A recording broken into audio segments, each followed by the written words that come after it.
السلام علیکم۔ بسم اللہ الرحمن الرحیم۔ میری ساس آج مجھے اپنے چوتھے بیٹے کے لیے دلہن بنا رہی تھی، کیونکہ جب بھی میری شادی ہوتی تو اسی رات میرا شوہر میرا گھونگھٹ اٹھاتے ہی بے ہوش ہو جاتا اور کچھ دیر بعد ڈاکٹر کے تصدیق کرنے پر پتہ چلتا کہ وہ تو مر چکا ہے۔ ایسے میری ساس اپنے 3 بیٹوں کو دفنانے کے بعد پھر بھی مجھے کسی اور سے شادی کرنے کی اجازت نہیں دیتی اور خود ہی اپنے ایک اور بیٹے کے لیے بہا کے لے آتی۔ حالانکہ سبھی مجھے منحوس سمجھ کر مجھ سے دور بھاگتے تھے، اور اس دفعہ جیسے ہی ساس مجھے سیج پر بٹھا کر گئی تو میں بہت ڈر گئی تھی کہ میرا شوہر پھر نہ مر جائے۔ یہی سوچ کر میں جلدی سے اٹھی اور الماری کے پیچھے چھپ گئی۔ جب میرا شوہر کمرے میں آتے ہوئے دیکھ کر چلانے لگا کہ میں گھر سے بھاگ گئی ہوں، تھوڑی دیر بعد یہ دیکھ کر میری آنکھیں پٹ پڑی کہ ایک کمرے میں تو ساس کے ساتھ میرے تین میں نے سب سے سنا تھا کہ میں چاند کا ٹکڑا ہوں، نازک سا پھول ہوں، حسن کی چلتی پھرتی مثال ہوں۔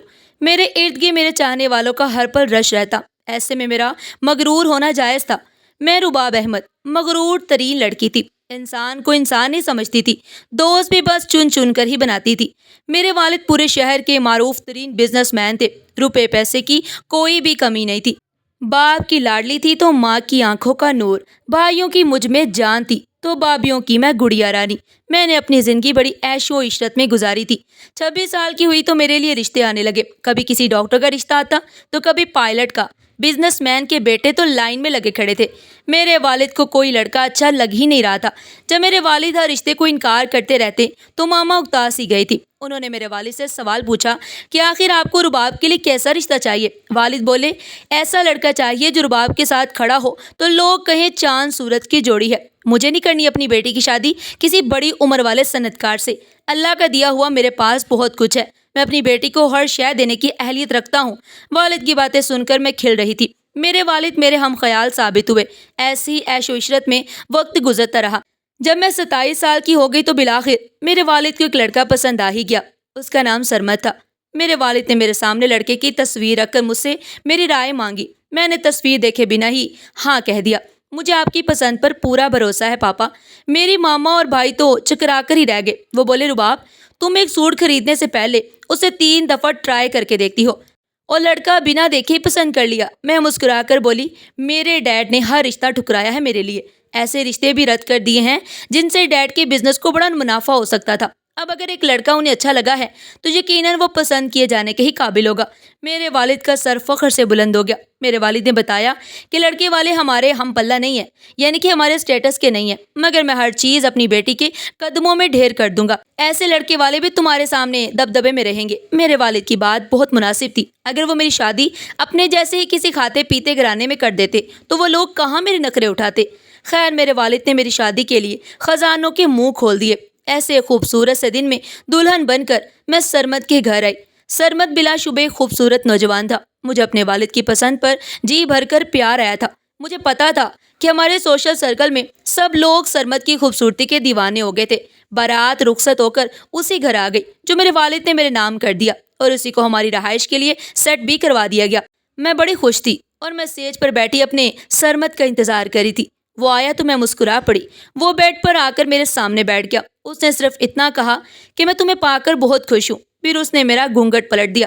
چند ہی لمحے میں وہ مجھے دیکھتا رہا، پھر اچانک اس کے منہ کے زاویے بگڑنے لگے اور وہ بیڈ پر گر کر بے ہوش ہو گیا۔ میں اس آتی آفت پر بکلا کر رہ گئی۔ میں نے شور مچانا شروع کر دیا۔ میری ساس بھاگ کر آئی، وہ بھی کافی گھبرائی ہوئی تھی۔ ہم سرمد کو ڈیڈ کی دی ہوئی کار میں فوراً ہسپتال لے کر گئے۔ ڈاکٹر نے سرمد کا معائنہ کیا تو بولا، مریض کو تو گزرے ہوئے 10 منٹ ہو چکے ہیں۔ مجھے لگا تھا کہ میرے سر پر تو آسمان ہی گر پڑا ہے۔ میری ساس نے چیخ و پکار شروع کیا ہوا تھا اور میں چکراتے سر کے ساتھ ہسپتال کے بینچ پر بیٹھ گئی۔ لوگ مجھے دیکھ دیکھ کر بڑبڑا رہے تھے۔ کسی عورت کی آواز میرے کان میں پڑی تو میں سکتے میں آ گئی۔ وہ بولی، ہائے وہ تو دیکھو، منحوس دلہن سہاگ کے جوڑے میں ہی اپنے سہاگ کو کھا گئی۔ اس دن مجھے سمجھ آیا تھا کہ الفاظ واقعی تیر جیسے ہوتے ہیں جو کسی کے بھی وجود کو چھلنی کرنے کی صلاحیت رکھتے ہیں۔ مجھے اچانک سے وہ یاد آ گیا تھا۔ اس نے کہا تھا کہ تمہارے الفاظ نے میرا دل چھلنی کر دیا ہے۔ تب میں نے اس کا مذاق اڑایا تھا۔ اس رباب احمد نے، جسے حسن کی دیوی کہا جاتا تھا، اس نے ایک معمولی سے چھوٹے سے قد والے موٹے پیٹ والے کالی سے عاشق کا مذاق اڑایا تھا۔ اتنے میں میرے والد سمیت تمام گھر والے ہسپتال پہنچ چکے تھے۔ سرمد کی ڈیڈ باڈی کو گھر لے جا کر اس کا سوگ بنایا گیا۔ میں نے دلہن والا 4 لاکھ کا جوڑا اتار کر سفید لباس پہن لیا تھا۔ سرمد کی تدفین کے بعد میرے والد مجھے اپنے ساتھ اپنے گھر لے گئے، گویا کہ مجھ پر عدت ابھی فرض نہیں ہوئی تھی، لیکن میں ڈپریشن میں آ گئی تھی۔ میں نے لوگوں سے ملنا جلنا چھوڑ دیا۔ میرے گھر والوں نے سب سے یہی کہا تھا کہ رباب عدت میں ہے۔ میرے ساتھ بڑا عجیب سا آنے ہوا۔ میں بے یقینی کسی کیفیت میں تھی۔ مجھے یقین ہی نہیں آ رہا تھا کہ یہ سب میرے ساتھ ہوا ہے۔ میرے بیوہ ہونے کی خبر ہر جانی پھیل گئی۔ اب ایک دفعہ پھر سے میرے لیے رشتے آنے لگے۔ میرے والد پریشان تھے۔ انہیں ڈر تھا کہ بیوہ ہونے کے بعد میرے سسرال والے مجھے دل سے نہیں اپنائیں گے۔ ایک شام ایسے ہی ڈیڈ میرے پاس آئے۔ وہ کافی خوش لگ رہے تھے۔ وہ بولے، عظمیٰ بہن آئی تھی، انہوں نے تمہیں پھر سے اپنی بہو بنانے کی درخواست کی ہے۔ وہ سرمد سے چھوٹے احسن کے لیے تمہارا ہاتھ مانگ رہی تھی۔ انہوں نے جب میری رائے پوچھی تو میں نے کہہ دیا کہ بھلا مجھے کیا اعتراض ہو سکتا ہے۔ اس دفعہ سادگی سے میری شادی کی گئی۔ احسن بھی ایک خوبرو انسان تھا۔ میں نے ایک دفعہ پھر سے دل میں ڈھیروں خواب سجا لیے تھے۔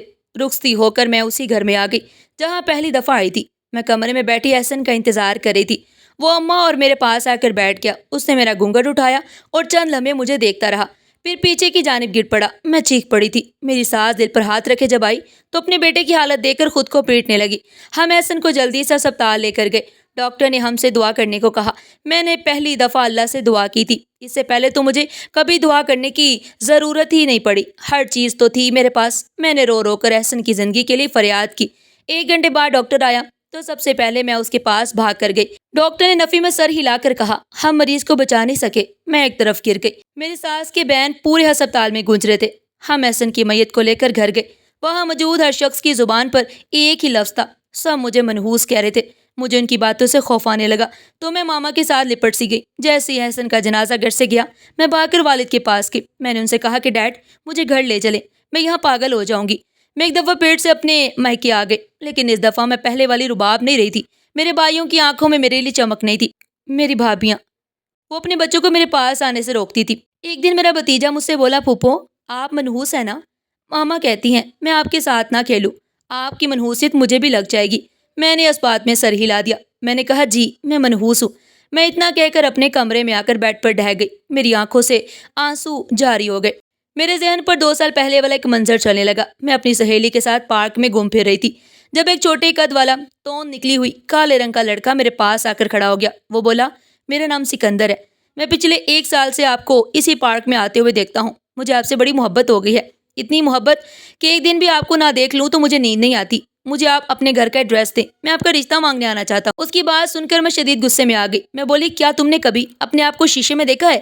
مجھے لگتا ہے نہیں دیکھا ہوگا۔ اگر تم آئینہ دیکھ لیتے تو یہ بات کرنے کی نوبت ہی نہیں آتی۔ ویسے تم اپنی توند آئینے میں دیکھ لو نا، میں یقین سے کہتی ہوں تمہیں پھر بھی نیند نہیں آئے گی۔ میری باتیں سن کر میرے ساتھ کھڑی میری سہیلیاں کلکلا کر ہنستی رہی تھی۔ ان کی ہنسی نے مجھے اور شے دی۔ میں پھر سے بولی، ویسے مجھے یہ سمجھ نہیں آتا کہ راز زیادہ سیاہ ہے یا تمہاری شکل۔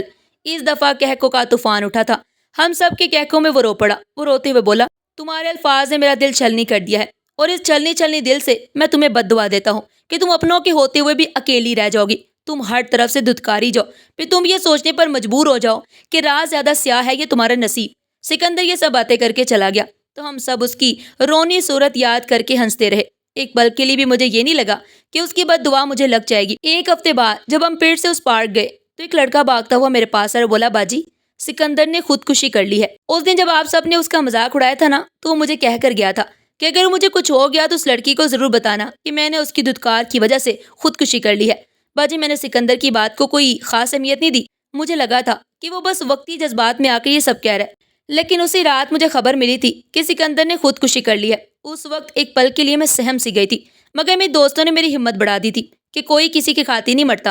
اس لڑکے کو شاید کوئی اور بات پریشان کر رہی ہو، مگر میں 3 دن ڈپریشن میں رہی تھی۔ مجھے بار بار یہی احساس ہو رہا تھا کہ کاش میں نے سکندر کو پیار سے سمجھا دیا ہوتا کہ میں اس سے شادی نہیں کر سکتی۔ اگر اس سے نرم لہجے میں بات کرتی تو وہ یہ انتہائی قدم اٹھانے پر مجبور نہ ہوتا۔ مگر پھر جیسے جیسے وقت گزرتا گیا میرے ذہن سے وہ حادثہ مدھم ہوتا گیا۔ 1 سال بعد میں یہ بات دعوے سے کہہ سکتی ہوں کہ مجھے سکندر کی بد دعا نے عرش سے لا کر فرش پر پٹک دیا تھا۔ میں اپنوں کے ہوتے ہوئے بھی اکیلی رہ گئی تھی۔ میرے نصیب کی سیاہی تاریخ ترین رات سے بھی زیادہ سیاہ ہو چکی تھی۔ میں زاروں قطار رو دی۔ کچھ دن گزرے ہوں گے جب میرے والد میرے پاس آئے اور بولے، رباب جان عظمیٰ بہن اپنے تیسرے بیٹے کے لیے تمہارا ہاتھ مانگ رہی ہے۔ میں نے فوراً نفی میں گردن ہلا دی۔ میں نے کہا، ڈیڈ اب میں شادی کا نام بھی نہیں لینا چاہتی۔ شادی کرنا تو بڑی دور کی بات ہے ڈیڈ۔ ڈیڈ رونے لگے۔ میں بھی رو پڑی۔ ڈیڈ بولے رباب حالات ہمارے کنٹرول میں ہوتے تو میں کبھی ایسا نہیں ہونے دیتا، لیکن جو کچھ تم محسوس کرتی ہو وہی سب کچھ میں بھی دیکھ رہا ہوں۔ تمہاری بھابھی اپنے شوہروں سے ضد کر رہی ہیں، وہ چاہتی ہیں کہ اس گھر کو چھوڑ کر الگ ہو جائیں۔ ان کا کہنا ہے کہ تم منحوس ہو، نہ جانے اپنی بیٹیاں ہوتے ہوئے بھی انہیں میری بیٹی کو منحوس کہتے ہوئے ڈر کیوں نہیں لگتا۔ ان کو ڈر ہے کہ جیسے تم اپنے شوہر کو کھا گئی ہو ان کے شوہر بھی کھا جاؤ گی۔ یہ غلط ہے، لیکن میں ان کو پھر بھی یہ سب کہنے سے روک نہیں پا رہا۔ رباب جان، اگر وہ میرے بیٹوں کو مجھ سے چھین کر لے گئی تو میں جی نہیں پاؤں گا۔ میں نے ڈیڈ کی باتیں سنی تو اندازہ لگایا کہ ہر انسان ہی مجبور ہے۔ میرا باپ اپنے بیٹوں کی محبت میں مجبور ہو کر یہ نہیں سوچ پا رہا کہ میں اگر ایک دفعہ پھر رخصت ہو کر چلی گئی تو اپنے ساس کے تیسرے بیٹے کو بھی کھا جاؤں گی۔ میں نے تیسری شادی کی بھی حامی بڑھ لی تھی۔ میری بڑی بھابھی ہنس کر بولی رباب تمہاری ساس تو بڑی لالچی عورت ہے، اسے اپنے بیٹوں کی جان سے زیادہ وہ لگژری عزیز ہے جو تمہارے ڈیڈ ہر بیٹے کی موت کے بعد بڑھا کر عظمیٰ کو پیش کرتے ہیں۔ میں خاموش ہو گئی تھی۔ تیسری شادی میں نے بڑے ڈرتے ہوئے کی تھی، لیکن ہوا وہی جو میں پہلے سے ہی جانتی تھی۔ میں تیسری دفعہ پھر بیوہ ہو گئی۔ اس دفعہ میرے والد میرے شوہر کو دفن کرنے کے بعد مجھ سے نظر چرا کر ہی چلے گئے۔ وہ مجھے اپنے ساتھ نہیں لے کر جانا چاہتے تھے۔ میں اس گھر میں ہی رہ گئی تھی۔ ہر طرف اداسی اور غم جیسا ماحول تھا۔ سکندر کی بد دعا میری چاروں جانب گونجتی رہتی تھی۔ میری ساس بھی مجھے بڑی عجیب نظر سے دیکھتی تھی۔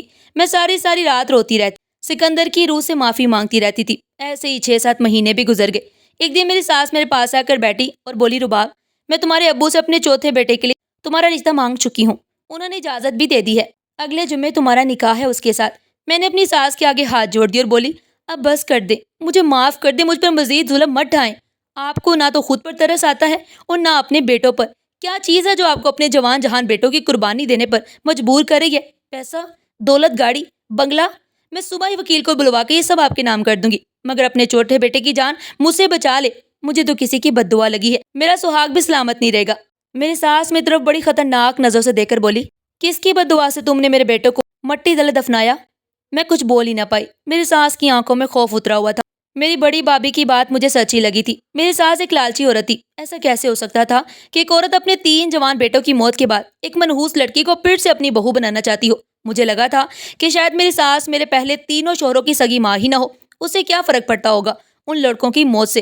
اس کو جو آسائش مل رہی تھی وہ پاگل تھوڑی جو اپنے ہاتھ سے سب کچھ گنوا دیتی۔ لیکن میں اپنی ساس کی طرح بے حس نہیں ہو سکتی، لیکن میرے پاس اور کوئی چارہ بھی تو نہیں تھا۔ خیر میں نے بھی ایک منصوبہ بنا لیا۔ میں شادی کرنے تک مجبور تھی، اس سے آگے میں کچھ کر کے نئے لڑکے کی جان بچانا چاہتی تھی۔ جمعہ کا دن آ گیا تھا، میں سوچوں کے گھوڑے دہرا رہی تھی۔ میرا نکاح ہو گیا تو مجھے کمرے میں لے جا کر بٹھا دیا گیا تھا۔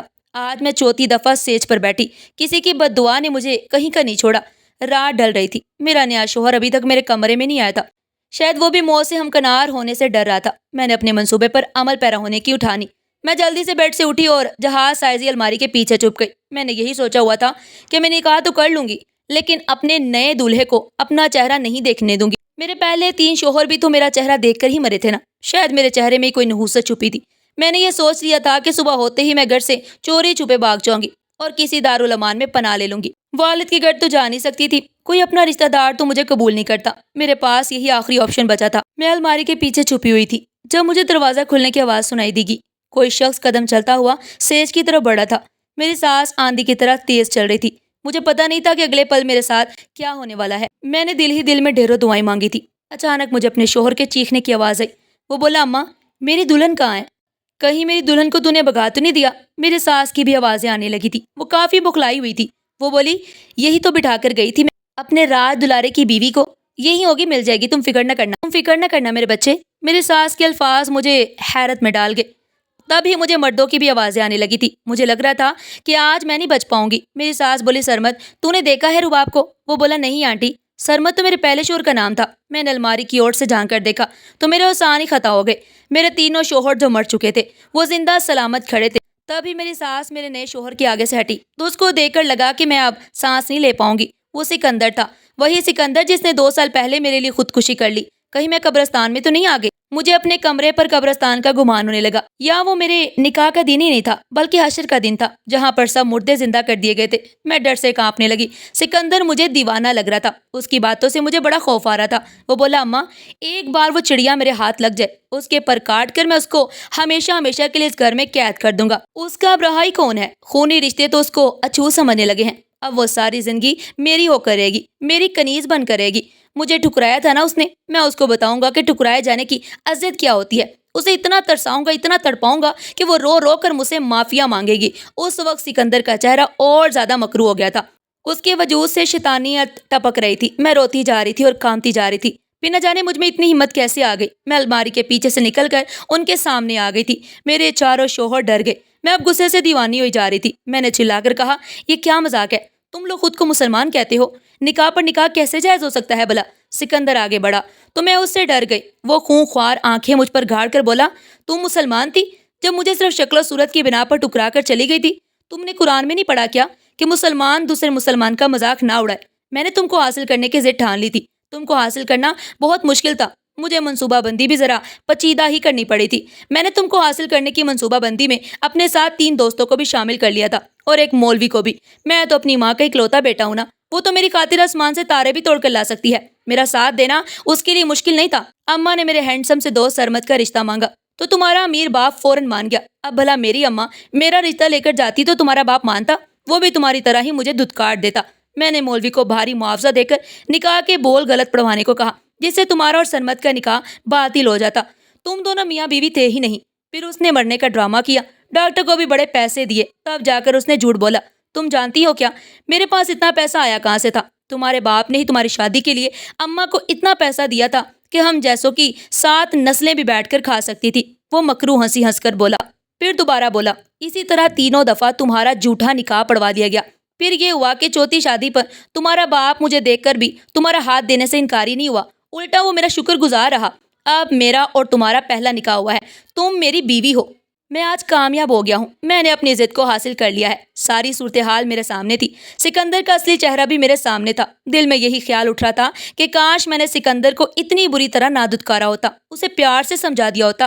اللہ کی بنائی ہوئی صورت کا مجھے مذاق نہیں اڑانا چاہیے تھا۔ سکندر نے میری پوری زندگی تباہ کر دی تھی۔ میں سمجھ چکی تھی کہ اگر میں نے کچھ بھی بولنے کی کوشش کی تو وہ میرے ساتھ کچھ بھی غلط کر دے گا، اس لیے میں نے اس کے ساتھ وہی ڈرامہ کرنے کی ٹھانی جیسا اس نے میرے ساتھ کیا تھا۔ میں بولی، مجھے کیا پتا تھا کہ اس دفعہ بھی میرا نکاح سچ پڑھوایا گیا ہے یا نہیں۔ میں یہ نکاح دوبارہ سے پڑھوانا چاہتی ہوں، مگر اس دفعہ وہ مولوی نہیں ہوگا جس نے پہلے نکاح پڑھوایا تھا۔ اب بدل کر لانا پڑے گا۔ میری بات سن کر سکندر نے مجھے بہت یقین دلایا کہ اس دفعہ نکاح سچا ہوا ہے، لیکن میں نہیں مانی۔ آخر کار ان لوگوں کو ہی ہتھیار ڈالنا پڑا تھا۔ سکندر نے کہا کہ چلو اماں، کل ایک دفعہ پھر سے نکاح پڑھوا لیں گے۔ وہ 5 نفوذ جب کمرے سے نکلے تو میں نے جلدی سے کمرہ لاک کر دیا تھا۔ تھوڑی دیر بعد ہی فضا میں اذان گونجنے لگی تھی۔ میں نماز پڑھ کر صحن میں نکلی تو صحن ویران پڑا تھا۔ سکندر اپنے کمرے میں سو رہا تھا تو میری ساس اپنے کمرے میں، سکندر کے دوست اپنے اپنے گھروں کو جا چکے تھے۔ میں جلدی سے مین گیٹ کی طرف بڑھی تو اس پر لگا ہوا بڑا سا تالا میرا منہ چڑھا رہا تھا۔ میرے پاس وقت نہایت ہی کم تھا۔ میں جلدی سے چھت پر گئی۔ چھت کے اوپر کی طرف خفیہ سیڑھیاں موجود تھی جن کا صرف مجھے ہی پتا تھا، کیونکہ وہ گھر میرے والد کا تھا۔ انہوں نے میرے نام کیا تھا۔ میں وہاں سے بھاگ کر سیدھا اپنے والد کے گھر گئی۔ میں نے ان کو ساری صورتحال سے آگاہ کیا۔ وہ شدید غصے میں تھے۔ وہ پولیس کو اپنے ساتھ لے آئے اور سکندر اس کی ماں کو گرفتار کر لیا گیا۔ بعد میں پولیس نے چھاپے مار کر سکندر کے 3 دوستوں کو بھی گرفتار کر لیا تھا۔ میرے والد نے سکندر سے مجھے خلا دلوا دی تھی۔ سب کچھ ٹھیک ہو گیا تھا، مگر میرے ماتھے پر لگا نحوست کا ٹیگ نہیں اتر سکا۔ ناظرین، آج کی یہ کہانی آپ کو کیسی لگی اور اس کہانی سے آپ نے کیا سبق سیکھا؟ کمنٹ باکس میں اپنی قیمتی رائے کا اظہار ضرور کیجیے گا۔ اور ہاں، اس طرح کی مزید کہانیاں سننے کے لیے ہمارے چینل ایڈیو پن پوائنٹ کے ساتھ جڑے رہیے گا۔ کل ملتے ہیں ایک نئی کہانی کے ساتھ۔ تب تک کے لیے اپنا بہت سارا خیال رکھیے گا۔ شکریہ۔ اللہ حافظ۔